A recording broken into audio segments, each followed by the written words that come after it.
कैरेला file पहली बात तो एक मूवी नहीं है मेरी नज़र में, वो एक स्टोरी है। और पहली बार बॉलीवुड में कश्मीर फाइल्स आई थी, उसके बाद पहले इस तरह की जो मूवी आई है, स्टोरी आई है, जिसके अंदर खुले दिल से और एक बहादुरी के साथ सच्चाई को रखा गया है।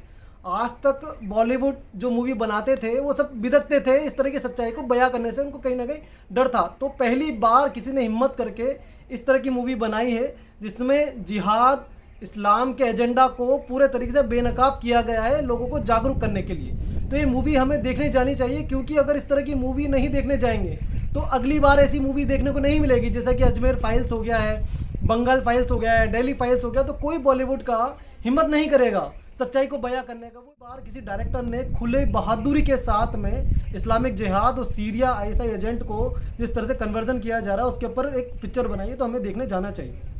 आपको नहीं लगता क्योंकि चुनाव आ रहे हैं तो ये एक प्रोपेगेंडा फिल्म भी हो सकती है?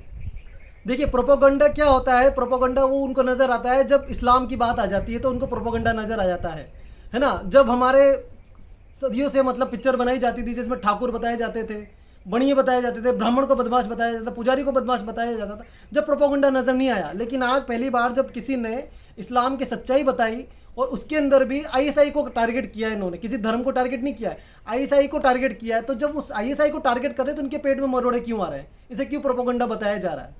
तो एक जो फ्रीडम ऑफ एक्सप्रेशन के नाम पे हम दुहाई देते रहते हैं, तो फ्रीडम ऑफ एक्सप्रेशन बदल रहा है। जो राष्ट्र है हमारा, जो राष्ट्रभक्त लोग हैं वो जागरूक हो रहे हैं, तो उनको ये बात हजम करती हैं, लोगों के बीच नफरत पैदा करती हैं। और खासकर जैसा दिखाया गया है इस मूवी में कि जो हिजाब वाली लड़कियां हैं उनसे क्या हमारे बाकी लड़कियां डरेंगी नहीं उनसे दोस्ती करने में? उनको डर नहीं लगेगा क्या इस मूवी में ऐसा जो दिखाया जा रहा है? नहीं, हिजाब वाली जो महिलाएं हैं क्या वो सारी इस तरह की हैं? अगर वो सारी इसी मानसिकता की हैं तो बिल्कुल डरना चाहिए। क्या गलत है इसके अंदर? वो एक आईएसआई की एजेंट थी, अगर सारी हिजाब वाली महिला आईएसआई की एजेंट है, कितनी कट्टर है, तो डेफिनेटली डरना चाहिए। ये एक संदेश दिया गया है हमारे देश के अंदर। जब हम देखते थे मूवीज़ में जो ठाकुरों को तिलक लगाया जाता था, पुजारियों को बताया जाता था, आसाराम के ऊपर पिक्चर बनाई, आसाराम बाबू के ऊपर है, जितने संतों के ऊपर पिक्चर है, सिंघम में आपने देखा था संत, तो क्या आज भी संतों से लोग डरते हैं जब वो एजेंडा चलाते हैं, जब कुछ नहीं है?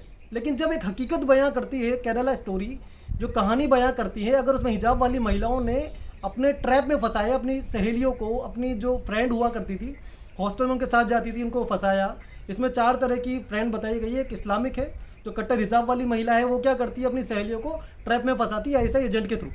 दूसरी महिला थी जो एक क्रिश्चियन थी, वो थोड़ी कम कट्टर थी, वो भी अपने धर्म के प्रति थोड़ी स्ट्रिक्ट होती थी। तीसरी थी जो कम्युनिस्ट थी, वो भी अपने धर्म के प्रति कट्टर थी, लेकिन उसके वीडियो वायरल कर दिए गए और उसको सुसाइड करना पड़ा। लेकिन चौथी जो तिलकधारी सनातनी लड़की थी, उसके साथ यानी कि उस बहन को एक मूवी स्टोरी के अंदर बताया गया, उस बहन को इतना कमज़ोर, यानी कि हमारे सनातन धर्म की बहनें बेटियां हैं वो किस तरह से कमज़ोर हो रही हैं धर्म के प्रति कट्टर नहीं होने के कारण। उन लोगों को धर्म की जानकारी नहीं होती और फटाफट धर्म कन्वर्जन में वो हो जाती है। तो हिजाब वाली महिला अगर वास्तव में सारी ऐसी है तो डेफिनेटली डरना चाहिए, और अगर सारी नहीं है तो हिजाब वाली महिलाओं को प्रमोट करना चाहिए इस मूवी को, और बोलना चाहिए कि इस तरह की हिजाब वाली जो मानसिकता आईएसआई की एजेंट है, इनसे हम भी हमारी सारी धर्म की बेटियों को। सनातनी लोग हैं वो कमज़ोर पड़ जाते हैं या उनकी शिक्षा में कहीं कमज़ोरी है, और बाकी जो लोग हैं वो अपने धर्म को लेकर काफ़ी क्लियर हैं, साफ हैं, क्या कहना चाहेंगे? देखो, सबसे बड़ी बात है हमारे देश के अंदर बाहुल्य क्षेत्र में है, बाहुल्य जो संख्या में है वो हिंदू, वो सेक्युलर बना घूमता है, भाईचारे का पूरा जो ठेका है उसने ले रखा है। दूसरा समुदाय आता है सिख समुदाय, जो अपन देख रहे हैं फिलहाल पाकिस्तान पंजाब के अंदर आम आदमी पार्टी आने के बाद से खालिस्तान यानी कि छोटा सा एक भूभाग है, छोटे से सिख लोग हैं, कम कुछ कैटेगरी के लोग हैं सिख कैटेगरी में, सारे नहीं है सिख भाई, कुछ सिख लोग हैं उनको खालिस्तान चाहिए।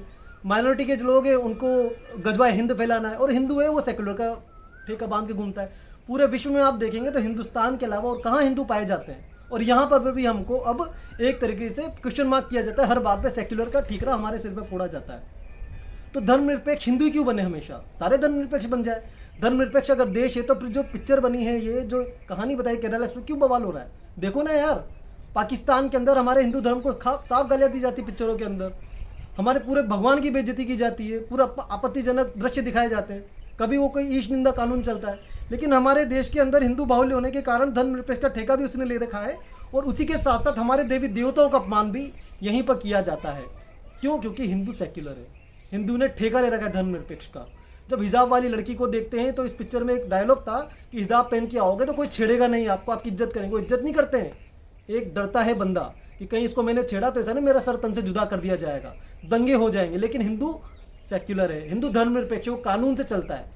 अगर उसकी बहन बेटे को छेड़ा जाता है तो वो जाकर के पुलिस थाने में कंप्लेन कराता है। लेकिन ये लोग पुलिस में विश्वास नहीं रखते हैं, ये पुलिस को भी ठोक के भगा देते हैं।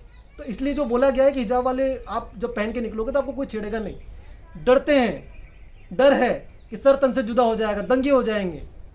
क्षेत्र के अंदर सरकार इनकी नहीं सुनती हिंदुओं को, हमेशा हिंदुओं को दबाया जाता है। तो वो डर होता है। जो जिस तरह से इस स्टोरी के अंदर बताया गया है वो बिल्कुल गलत तरीके से पोर्ट्रेट किया गया है इसके बारे में कि हिजाब वाली लड़कियों को कोई छेड़ता नहीं है। इस मूवी के अंदर बिल्कुल सच्चाई बताई